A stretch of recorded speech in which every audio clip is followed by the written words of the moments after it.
গতকাল আসলে কিভাবে আসলে আপনার সন্তানকে হারিয়েছে একটু বলবেন কিনা? প্রিয় দর্শক, যেমনটা বলছিলাম, রেজাল্ট লই আইছে আবার পরে দুপুরে খাওয়া দাওয়া করছে কইরা কইছে আমি কোচিং যাইমু।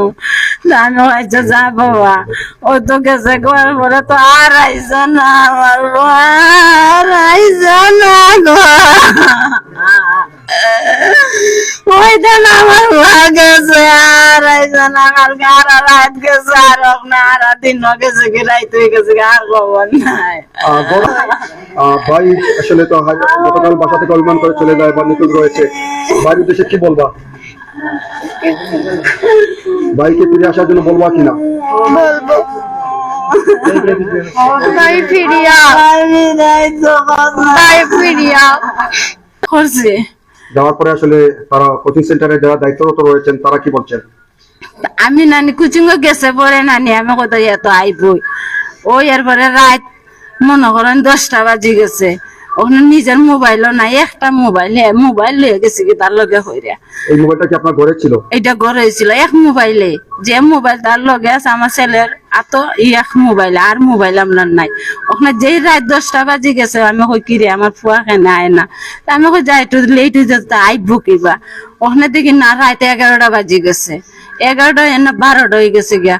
ও এরপরে আমার মালিক তাইনের দাদার দ্বারা আইসি আইয়া কইছি দাদা আমার একটা ফোন দিই নাই আমার ছেলের মোবাইল নম্বর আছে তাই না দিয়েছেন একটা ফোন দেওয়ার পরে ধরে না খাটি আইও ওই দিন খাটি আইও ও খাটি আইও আর ধরে না খালি ব্যস্ত দেখা ও তো কালকে হারা রাত গেছে আজকে সারাদিনও গেছে ও তো রাত হয়ে গেছে গে আর খবর নাই। অনেক দাসের বয়স কত?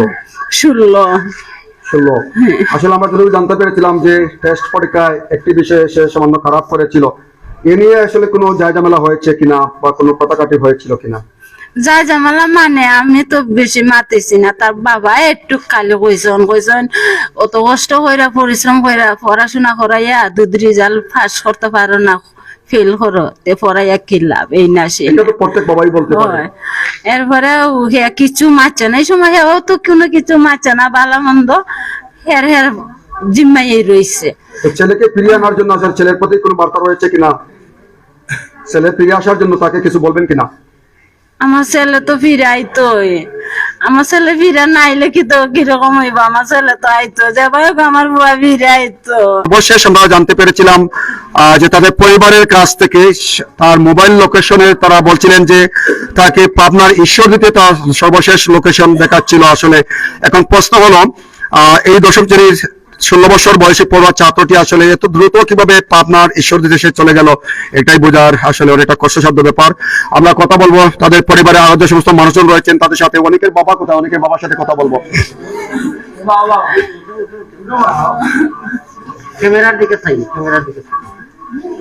আসলে আপনার সন্তান কখন হেরেছে বা কিভাবে হেরেছে আসলে একটু বলবেন কিনা? গতকালকে 4টার সময় বার দিয়ে গেছেন কোচিং এর কথা কইয়া আজও ফিরে আইছেন। কারণ ওই প্রত্যেক মা বাবাই চাই তার বাচ্চা তার উড়ো থাকো তুই কিন্তু আমরা তো তারে ফেল করে দিয়ে এতে তো তার কোনো গালি দিছে বরং তার 500 টাকা দিছি তারে কেক কিনে খাইবার লাগে বুঝছো এতটুকু ভালোবাসা দিছি কিন্তু এত তো যাইবার দিতে তো কইয়া যাইতে যখন তাকে বাড়ি যেন ছবি হযরত শাহপুরান রহমতুল্লাহ আলাইহি উচ্চ বিদ্যালয়ের 10ম শ্রেণীর ছাত্র অনেক দাস। আসলে সেই সন্তানকে ইতিমধ্যে প্রায় 24 ঘন্টা অতিবাহিত হয়েছে, এখন পর্যন্ত সন্তানের সন্ধান না পেয়ে মা বাবারা কিন্তু কান্নাকাটি করছেন। আর অনেক দাসের নিখোঁজের বিষয়ে শাহপুরান রহমতুল্লাহ আলাইহি থানার যে পাড়ি রয়েছে সেখানে তারা একটি সাধারণ নিখোঁজ ডায়েরি করেছেন। আর এ বিষয়ে আমরা কথা বলবো অনেক দাসের মা বাবা এবং তাদের আত্মীয় স্বজন মামা যারা রয়েছেন তাদের প্রত্যেকের সাথে। প্রিয় দর্শক দেখুন, অনেকেরই কিন্তু পরিচিত হতে পারে এই সন্তানটি আসলে একেবারে শান্ত স্বভাবের ছেলে ছিল। যতটুকু আমরা জেনেছি এই সন্তানটি হয়তো টেস্ট পরীক্ষায় একটি বিষয় হয়তো খারাপ করেছে যার কারণে সে অভিমান করে বার থেকে চলে যায়, এমনটাই মনে হচ্ছে। আসলে এই বিষয়ে আমরা একটু জানার চেষ্টা করবো অনেক দাসের মা বাবা এবং আত্মীয় স্বজন। যদি কোনো সহোদয় ব্যক্তি দেখে থাকেন কিংবা পেয়ে থাকেন আসলে আমি তো আমার বাড়ি হলো ফতেপুর বিশম্বরপুর থানা।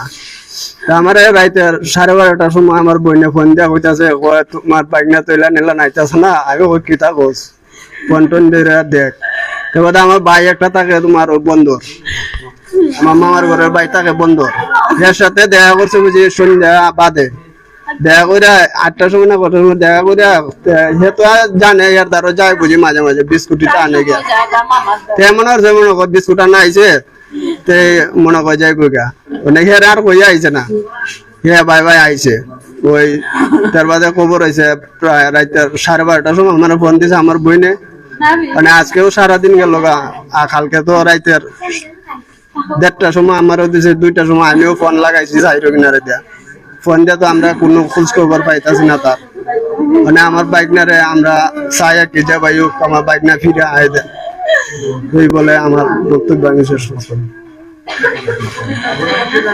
প্রিয় দর্শক আসলে আমরা দেখছেন আসলে অনেক দেশের মা আসলে মা বাবার একমাত্র সন্তান এবং এক ভাই এবং এক বোনের মধ্যে অনেক সন্তানটি সবচেয়ে বড় এবং মা বাবাদের স্বপ্ন ছিল আসলে সেই সন্তান নিখোঁজ রয়েছে গত 24 ঘন্টা হয়েছে ইতিমধ্যে।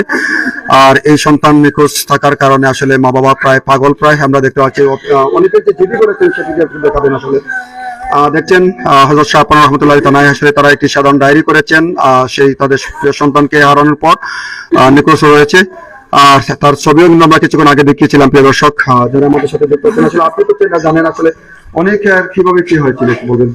অনেক মূলত আমার বাইকনা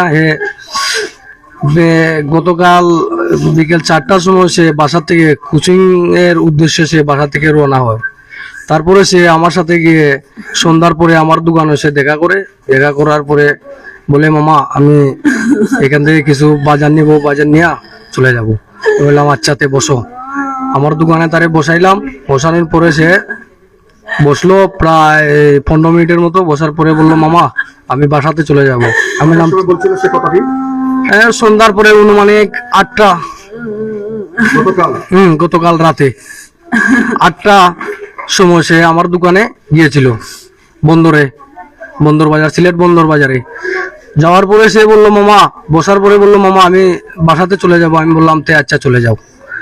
যাওয়ার পরে সে বাসাতে আসে নাই পরে আমার ওই যে আমার ভাই আমাকে ফোন করে রাত 1টার সময় ফোন করে বলে যে অনেক তোর কাছে আসিল নি। আমি বললাম এ তো আমার দোকানে আসছিল, এ তো বাসাতে চলে গেছে।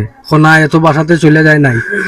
এরপরে আমি তাড়াতাড়ি উঠে আমার বাইরে আমি ফোন করার পরে কয় না যায় নাই, এখন থেকে সে নিখোঁজ। তার সাথে এখন থেকে আমরা কোনো খোঁজ খবর পাচ্ছি না, সে কোথায় আছে আমরা তাও জানি না। যেখানেই থাকুক আমাদের বাগনাকে আমরা ফেরত চাই, এটাই আমাদের কথা। কিছুক্ষণ আগে আপনারা বলছিলেন যে সর্বশেষ লোকেশন মোবাইলের মাধ্যমে কোথায় জানতে পেরেছিলেন? হ্যাঁ আমরা শাহজালাল এই থানায় আমরা একটা সাধারণ একটা ডায়েরি করি, সাপুরান থানায় আমরা একটা ডায়েরি করার পরে পুলিশ আমাদেরকে লোকেশন দেয় যে পাবনা ঈশ্বরদীতে সে আছে। সে আমরা এটা বুঝতে পারলাম না যে সিলেট থেকে সে পাবনা ঈশ্বরদীতে এসে কেমনে গেল, এটাই আমাদের সে কেমনে গেল। আমরা তাকে চাই, আমাদের বাগনাকে আমরা ফেরত চাই।